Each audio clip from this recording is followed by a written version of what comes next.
Subscribe to this podcast through your favourite provider and make sure you get it when it's released at 4 p.m. From the Evening Standard in London, this is The Leader. Evening Standard, it's your Evening Standard.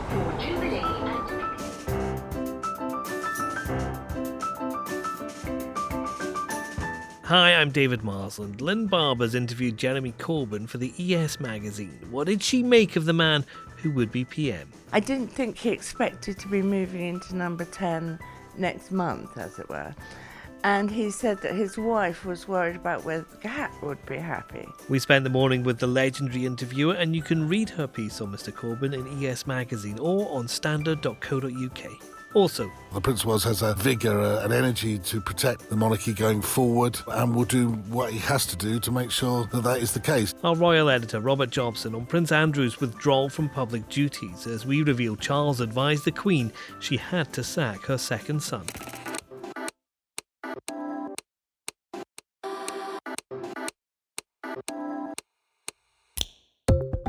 Taken from the Evening Standard's editorial column, this is The Leader. For the whole thing, pick up the newspaper or head to standard.co.uk/comment. In a moment, Lynn Barber on Jeremy Corbyn.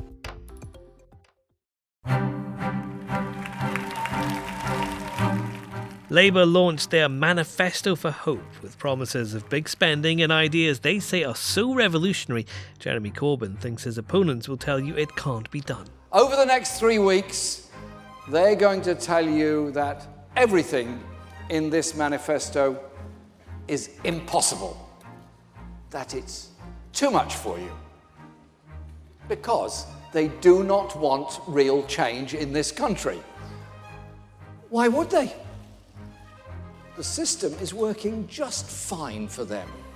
It's rigged in their favour. But it's not working for you. But our editorial column says Labour's vision isn't as new as they might have you think. What have Margaret Thatcher, Tony Blair, John Major and Jeremy Corbyn got in common? Answer: they've all been keen on windfall taxes. Here's another question.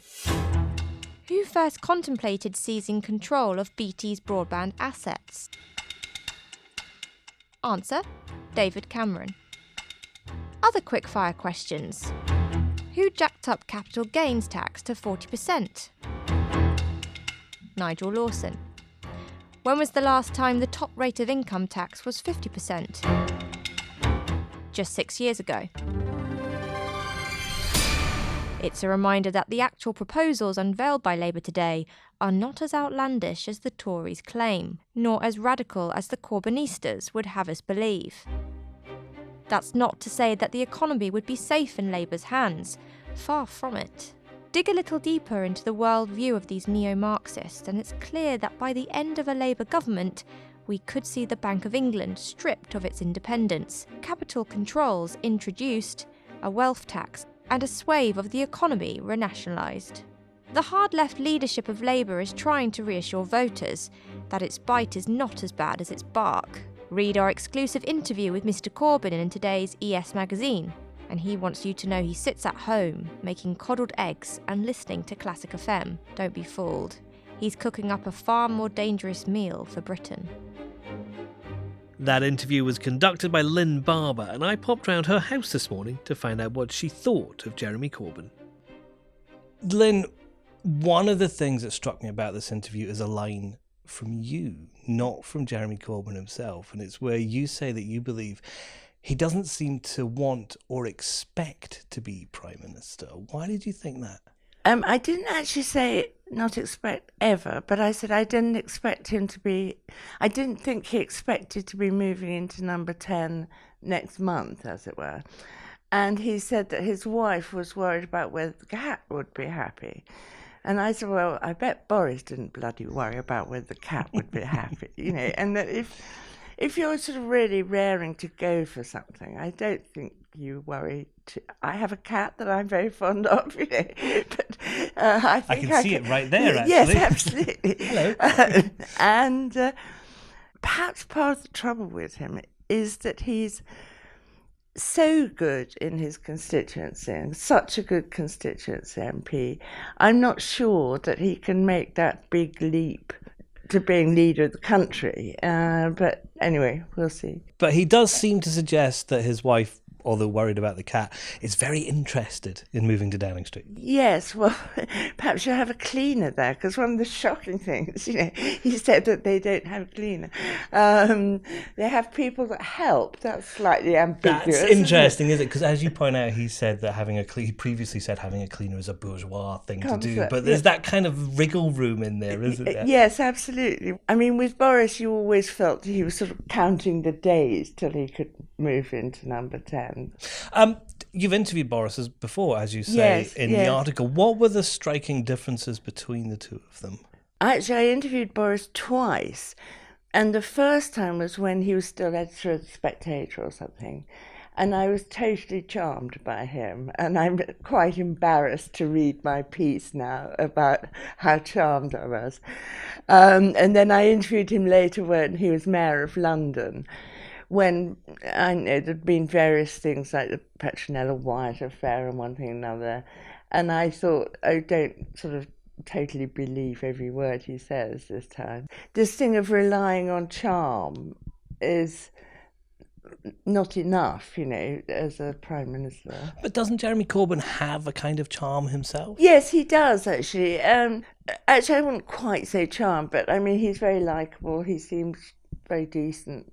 He was very affable, and actually that was slightly a problem in interviewing him, because I only had a limited time slot. I had an hour. He's very keen to sort of go into little excursions and tell me about manhole covers or tell me about the War Memorial in Manor Gardens, all of which, if I just met him socially, I'd be very interested. But I was sort of conscious of the clock ticking down, A lot of the piece, he seems to be, like you say, affable, having to talk about things.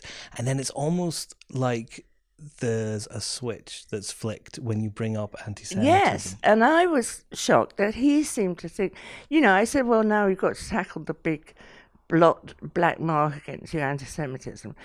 And his immediate response was, A, stop being affable, become almost shouty, and saying, I'm not anti-Semitic, I don't have an ounce of risk.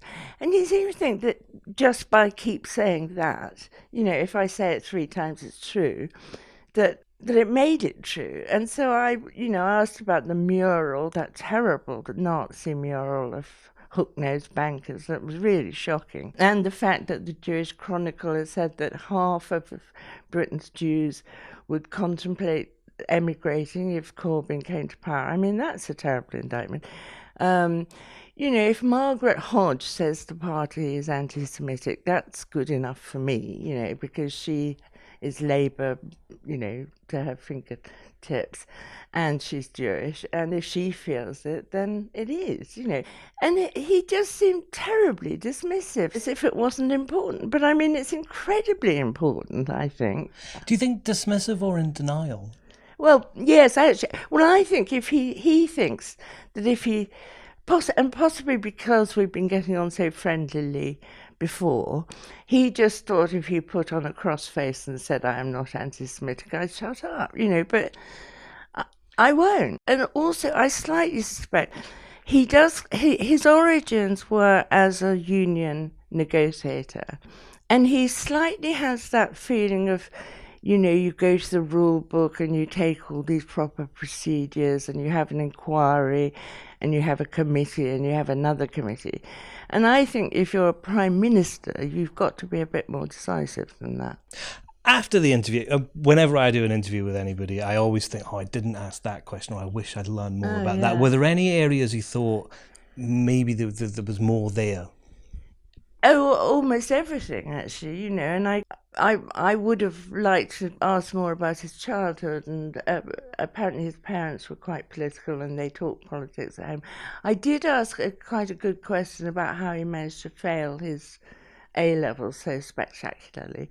Actually, he got 2 E's. Apparently that's not a failure exactly, but it's the lowest. It's the lowest. Lowest pass, yeah. And he came out again with an answer that he believed in the university of life. I also slightly wonder about whether he's,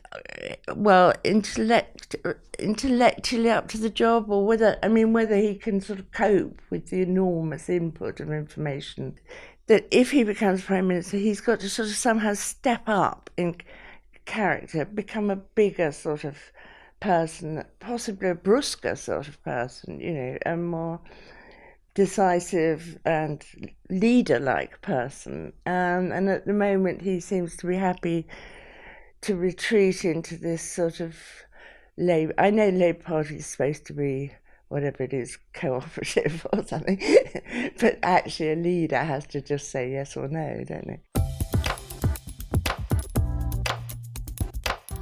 And you can read Lynn Barber's interview with Jeremy Corbyn in ES Magazine or online. Next. Something decisive had to happen. There's no anger here. There's no necessary repercussions personally, but the safeguarding of the monarchy and the future of the monarchy is more important. As Prince Andrew steps back from public life, our royal editor Robert Jobson on the Standard's exclusive that it was Prince Charles who ended his brother's career.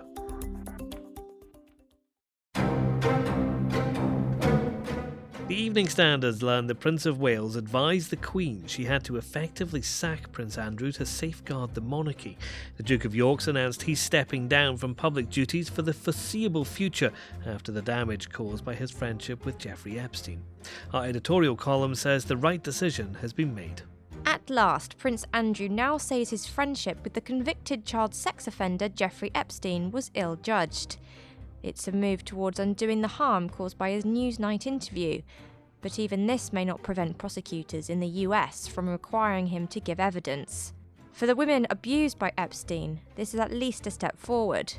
For the prince, it is a humiliation. For the institution of which he is part, it is a severe test. It is one it can survive. The monarchy is bigger than one of its now relatively unimportant members. It has a rooted place in our constitution. Whatever happens next in the story of Prince Andrew, it will not be the whole story of the monarchy. Prince Charles's effective and traditional tour of New Zealand, which is now underway, is another part of it too. Our royal editor Robert Jobson is in New Zealand following Prince Charles and Camilla on their tour there. Robert, Charles is a long way away from the UK. Why did he intervene in this? I think what's important for the Prince of Wales is simply to continue to do his job, to continue to support the Queen and advise the Queen in the best way possible. And I think what's happened over the last 48 hours or so shows that that they both have, the Prince of Wales has a vigour, an energy to protect the monarchy going forward, and will do what he has to do to make sure that is the case. And of course it's all done with the consultation of the boss, the Queen, who will regard the Prince of Wales as the man who will follow her as the next king, as his advice is paramount. Given the outcry, Prince Andrew didn't have much of a choice, did he? Well, David, I don't think the Duke of York had any choice whatsoever, really, but to step down, fall on his sword, or call it whatever you like. The reality is, I think there would have been both pressure, not only from the media and the public, but from within the royal family too, to protect the institution of monarchy. The reality is this is seen as a car crash interview. It's seen as a disaster in terms of PR, and it was beginning to impact upon the institution of monarchy that has to remain outside of politics. Questions were being asked of the Prime Minister Boris Johnson and the leading opposition Jeremy Corbyn, and the fact that it's come in the middle of an election doesn't help. And so I think that really something decisive had to happen. There's no anger here. There's no necessary repercussions personally, but personalities are not really the issue here. The safeguarding of the monarchy and the future of the monarchy is more important, and I think that's what's gone on.